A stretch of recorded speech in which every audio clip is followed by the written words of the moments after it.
Moçada, o aniversário hoje vai ser com velhinhas acesas no fogo do inferno. Happy birthday to you, hotter than hell. Solta a vinheta.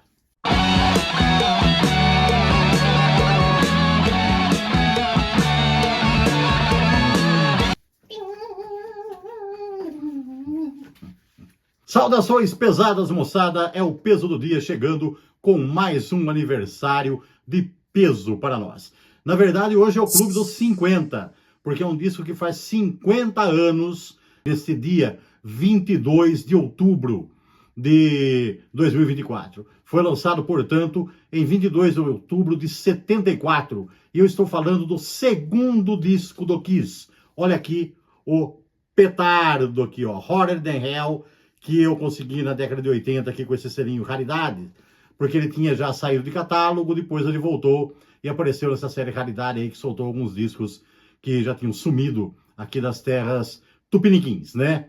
Então, esse play aqui, ele foi lançado ainda no mesmo ano do primeiro disco do Kiss. Naquela época lá tinha isso, sabe?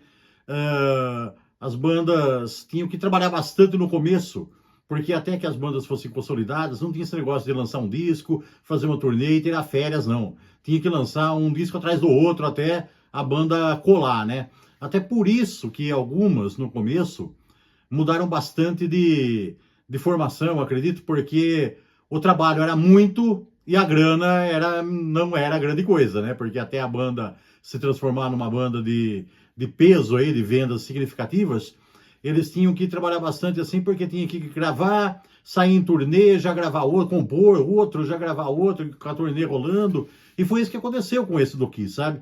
Os caras até dizem que esse disco foi difícil até de ser gravado, porque ele é um disco que foi feito ainda durante a turnê do primeiro disco, porque o primeiro disco foi lançado em fevereiro e esse saiu depois em outubro, quer dizer, 8 meses depois, o Kiss já teve que aprontar esse disco aqui, já gravar e já lançar, né? E ele foi feito com algumas músicas compostas durante a turnê, algumas que foram compostas uma foi composta durante até a gravação, e umas outras que eram sobras do disco anterior, que o Kiss tinha composto até para o disco anterior, e algumas até do Wicked Lester, que era aquele conjunto pré-Kiss, onde o Gene Simmons e o Paul Stanley haviam tocado.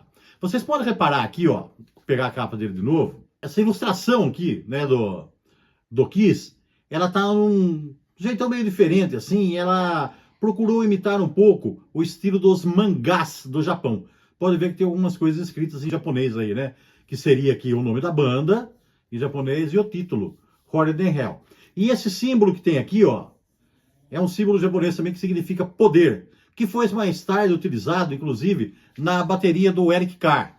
E aqui atrás tem uma máscara do Kiss em amarelo, né? O Kiss sempre usou máscara branca, com detalhes principalmente em preto, mas aqui está um amarelo com verde, azul, vermelho e tal, aí, que reúne praticamente as 4 caras aí do Kiss, né? E também umas coisas escritas em japonês. Então, isso aqui tinha 2 significados. Uma que visava o mercado japonês e outra que mostrava, assim, mentirosamente, que a banda já era conhecida no Japão. Não era ainda. Foi depois, né? Teve muita força lá no Japão, mas aqui nem tanto. Até porque esse disco ele vendeu até um pouco menos na época do que o primeiro, que a divulgação não foi tão grande assim por parte da Casablanca Records. Depois ele acabou se acertando mais tarde por causa dos outros lançamentos, que nós falaremos em momentos oportunos, né?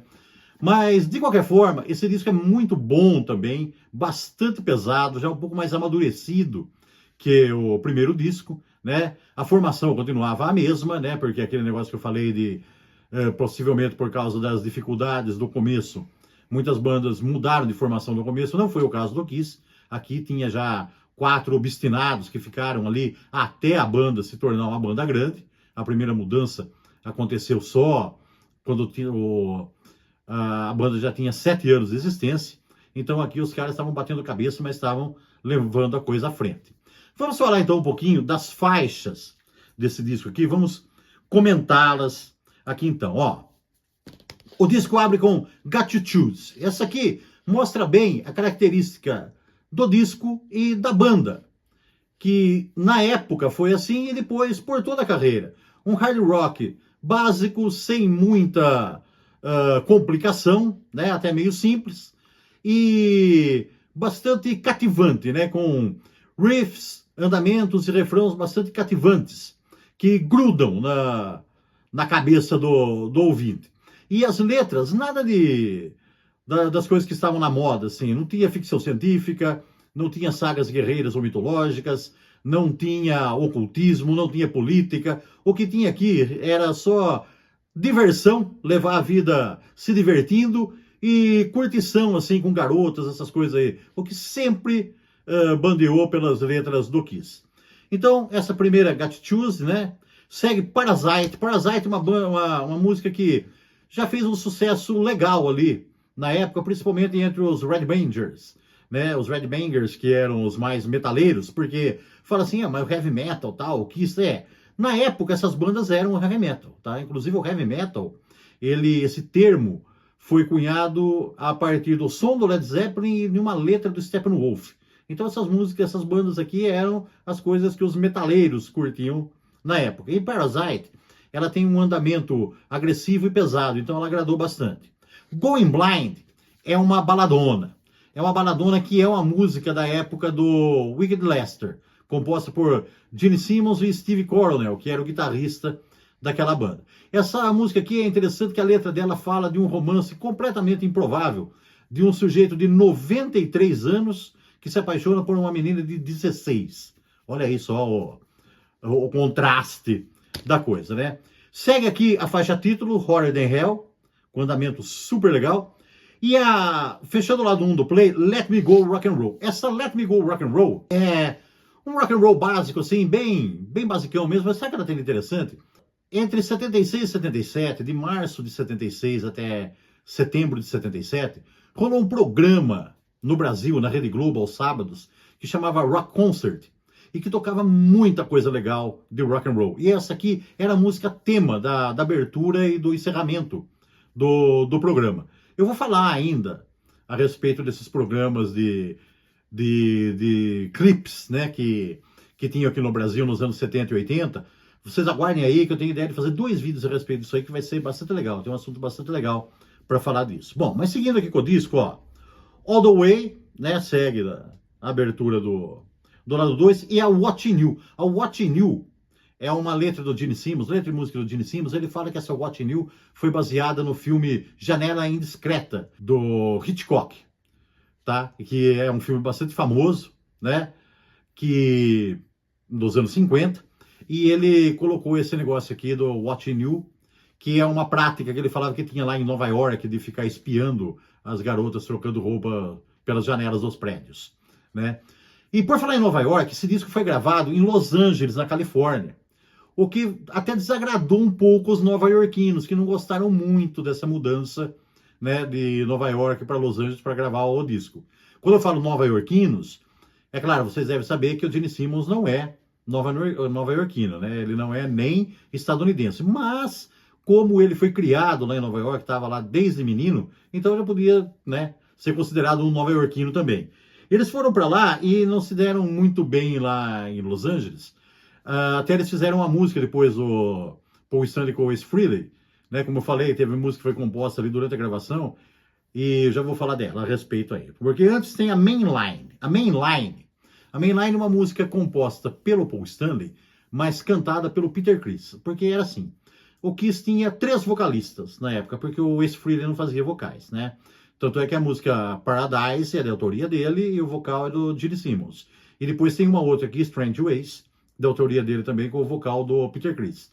Essa aqui do Paul Stanley, o Paul Stanley que compôs, ele normalmente cantaria, mas o Peter Criss disse que se o Paul Stanley não desse essa música para ele cantar, ele sairia da banda.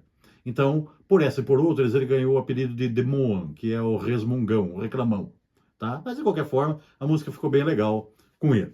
Depois tem a Coming Home. Coming Home, então, Paul Stanley e Ace Frehley compuseram pela vontade de voltar para Nova York, voltar para casa, que eles não estavam gostando muito do apartamento apertado que eles estavam lá em Los Angeles, e essas coisas todas. E fecha com Strange Ways. Strange Ways é uma composição do Ace Frehley, muito legal também, onde ele arrasa com um solo de wah-wah que ficou sensacional.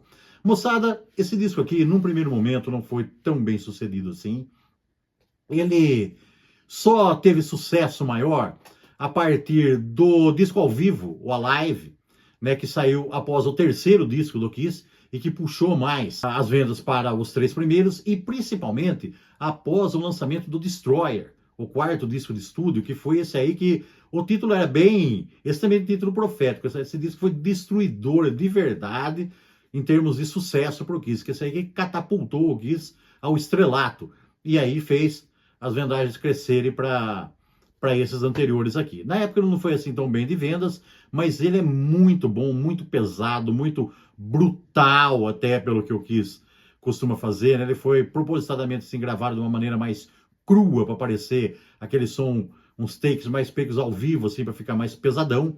E algumas músicas aqui acompanharam a carreira do Kiss depois até o final, sendo executadas constantemente nos shows da banda, tá? Só lembrando a formação original, né? Gene Simmons no baixo vocal, Paul Stanley na guitarra base e vocal, Peter Criss na bateria vocal e o Ace Frehley na guitarra solo.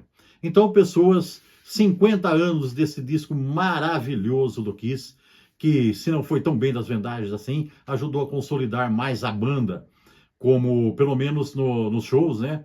Nos Estados Unidos, aumentando o número aí de fãs e amadureceu mais o som do grupo também. Então, como eu falo sempre, quem já conhece sabe bem do que eu estou falando, quem não conhece, corra atrás porque vale a pena, mantenham-se pesados e até a próxima. Yeah!